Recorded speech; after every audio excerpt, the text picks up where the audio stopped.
I was able to build an AI app using no code, no fancy developer tools or anything like that, and really get the distribution right. What nobody talks about in this whole vibe coding thing is how you actually get distribution correct. So today I want to show you my 3-step process and what I use to get customers within a weekend, quite literally. While vibe coding is exploding, and people might say the kind of wave has died down, I think it's a good thing because the focus was never on actually building products that help people, number one, but number two, that are actually profitable. A lot of the hype around vibe coding was just like being able to build products using just typing words into a specific software tool, and then the output is a product. Nobody ever talked about the distribution aspect, which is the answer to all of the problems, because truthfully, you should have distribution set up before you build a product. Before you sit down to make anything on Lovable, Replit, 44 base, any of these tools to make an app, you should have distribution and know where your customers are. Because think of it this way, your customers are humans, right? Obviously, yes. That means that they already exist. You don't need to go to another planet to find them. So you need to know where your customers are, have a way to connect with them, and then give them more of what they want so they come and work with you. It's really that simple, but I'm going to break it down a little further. So there's a 3-channel system that everybody in the creator space that wants to build a real product and be profitable can use to get customers. And it's very simple. I'm going to break it down. Number one is partnerships. Think about where your customers already exist before they get to you. Think about the problems that they're facing before they get to you. You got to really go through the process of they have this problem here and they want this solution. And think about all the things they're going to have to buy, the people they have to work with, the people they have to connect with before they get to the end solution of what they really want. Once you do that, you have a list of like 50 companies. Maybe even if you just go from like certain types of companies, you'll have different categories of companies that you could partner with, right? Whether you have a service business or if you have something that's just digital, if you're a consultant or if you have actual software built, I can promise you your customers need more than just that one solution that you provide to their problem. So you need to find other people they're already paying, they're already working with. And then you want to connect with them and build a partnership.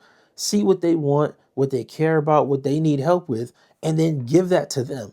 It's that easy. Even if you don't have it, you tell them, okay, I'm going to figure out a way to get that thing that you need and then get it over to you. And what worked for me, honestly, in my partnerships isn't money because people want money, obviously. But there are some partnerships you can't get with money. You have to have some other type of leverage that they want. And sometimes it's best, I would argue, to just go and ask them directly what they want, what they need help with, where they're trying to go, all of those things. Just go straight to them and ask directly. And then they'll answer that question. And okay, if they want this, that means all the other partners in the same category want the same things. And there you go, it's a layup. So as a real example, I have a partnership with the University of Washington where I highlight their founders on my podcast, Next Round Ready.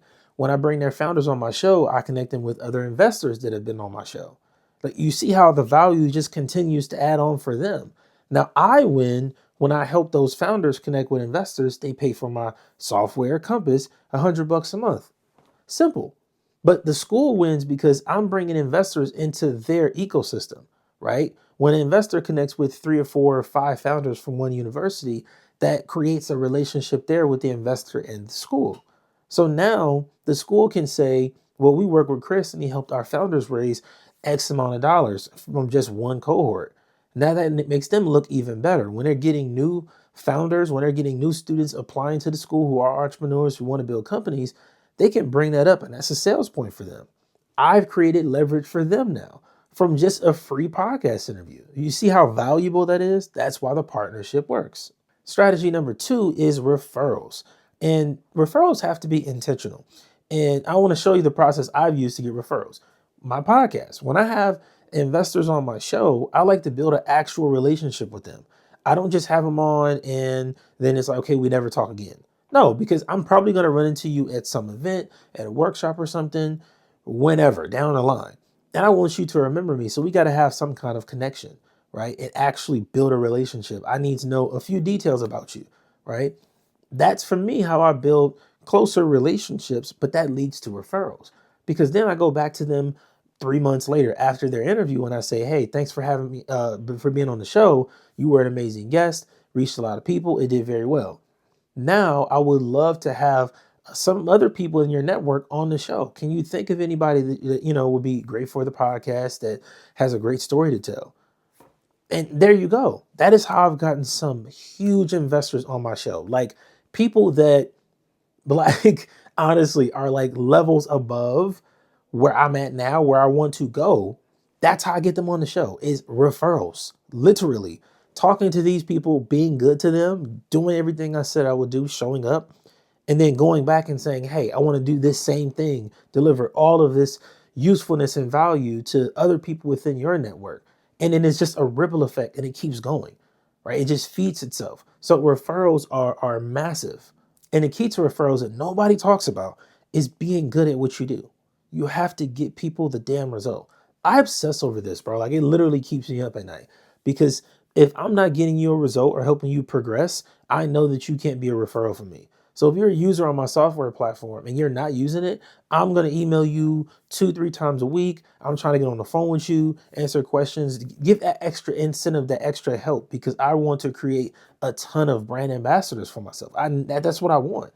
So to get to that though, the trade-off is you have to be willing to be obsessive and overboard with getting your clients the result. The third distribution channel is your own platform, meaning YouTube or podcast. And I'm gonna make a whole nother video on why social media is not the best platform, but it's a bunch of reasons as to why. And I'm just telling you the truth is you don't have as much leverage. Unless you get to a point where you have, even if you do have 1 million followers, you can't post a full interview on there. And the interview part is how you build leverage. That's how you build that. That's distribution for whatever it is that you're selling. And another issue why social media can't be a platform is because people are not trained to buy from you on there. They're trained to buy certain things, right? But if you're trying to sell software or you're actually providing a real solution like your consultations and stuff, people on Instagram or TikTok, in their mind, when you start selling, you're a sellout. And we've all seen it. Anybody that starts to sell a product that didn't sell a product before gets labeled as a sellout. They're now trying to scam their audience, and you could not be a scam or anything, but they'll call you one just because you are trying to monetize your skill set. Like, let's say you put 10 years into building your skill of email marketing, for example. You worked at some company, built it up to a high level, and you did a really good job, made them millions of dollars. You made good money, but now you're on your own. You're building your own email marketing tool. You do consultations for small businesses who need help with email marketing. If you try to sell that on Instagram or TikTok or even Twitter now, the audience isn't going to react as well. Whereas if you put out content like this on YouTube or you have a podcast where you put out that content, now you continue to separate yourself. And honestly, I think part of it too, it's too easy. That's the thing. People don't respect it because it is very easy to just pick up your phone and record. And then they think, well, if they could do that, I could do it too. What you're doing isn't that hard. I could do all the email marketing stuff too. But then when you sit down and you put out a 30, 45-minute video on YouTube, a tutorial showing something, the other platforms can't compete with that. When you do a whole 30-minute episode by yourself like this, explaining stuff, giving it insight, the details, and all of that, bro, social media can't compare. So when I say build a platform, it has to be YouTube or a podcast. It has to be. That part is really non-negotiable. Like I know everybody wants to take the easy way out and just record TikToks every day. You can do that, but that's also why you won't be profitable. You're not going to sell like that because those audiences are not built to buy. They're built to buy from the stores or whatever. And maybe if you're running ads on those platforms, yes. But if you want to sell organically and really build a connection with the audience, you got to use YouTube or your podcast. And to put it all together, I want to kind of explain this as a flywheel. When you get partnerships, that's where things start, right? When you build partnerships with the right platforms, the right brands, I think you should do this in the very beginning. Start working on building connections with your ideal partners. Like if you can launch your product and put it out there with 3 to 5 partner conversations already active, you're already off on the right track. Then you get customers from those partnerships. That's when the referrals start. Make sure that your first handful of customers, you're getting them the result.